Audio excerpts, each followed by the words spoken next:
When you open the app for the first time, you will need to register for an account. Add your name, email, and date of birth, and set a password. Then, log in. Once on the home screen, click Create Club to create your first Clubhouse. Type in your club name, contact information, club description, contact number, email for the club, and school. If your school is not shown, or if your club is not affiliated with the school, click Other or Not a School Affiliated Club. Click Submit to create the club. You will now be shown your unique club QR code. Share this code with your members. Once your members scan the QR code through the app, you'll be able to see them in your Clubhouse. Now your home screen will show the Clubhouse that you just created. Once you click on the name of the club, you will see 3 buttons: Members, Activities, and Requirements. The Members button will let you interact with all your members. Here you will see a list of all of your members and their progress on club requirements. You can also delete members, send emails, make club admins, and export all your club data to a spreadsheet or PDF. If you have multiple club leaders, click Make Admin after selecting any member to promote them to an admin role for your Clubhouse. Activities is where you can create your club activity types. Within each activity, there are corresponding events. For example, an honor society could create a meetings activity, a volunteering activity, and a social party activity. Within the volunteering activity, there would be specific events, such as a campus cleanup on September 17th. When it's time to create an event, go to the Activities tab to choose which activity you would like to create an event for.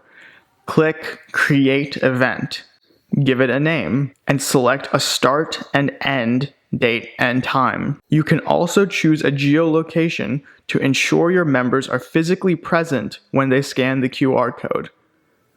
If creating a virtual event, do not select a geolocation. Scroll to the bottom of the screen and hit Submit. You will now see the event. Click the switch to open the blue side to start allowing members to see and join the event.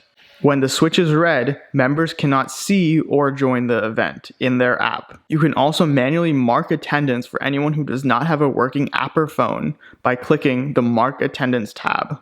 Click View QR code to allow members to scan to sign in or sign out. Be sure to let your members know if they have to sign out of the meeting. If your club tracks member attendance to activities, it can be tracked in 3 different ways: points, points in time, and time.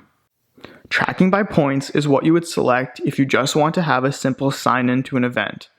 As soon as a member scans the QR code, they receive 1 point. Tracking by points in time is if you would like to measure if a member attended an event for a certain amount of time. Points in time events have both a sign-in and a sign-out. For example, a club that requires members to stay at meetings for at least 15 minutes for their attendance to count would use points in time. Tracking by time is when you want to track the total amount of time a member has spent at an activity. For example, an honor society requiring 10 hours of service per semester would set their volunteer activity to time. Members can sign in and out at every volunteer activity, and their total amount of time spent volunteering would be tracked. The Requirements tab is where you can set specific requirements for activities. Select the activity, the number of points or hours you want your members to complete, and a date by which you want them completed. Your members will be able to see club requirements and track their progress. If you have any questions or would like us to set up your Clubhouse for your club or organization, email us at info@clubhouse-app.com.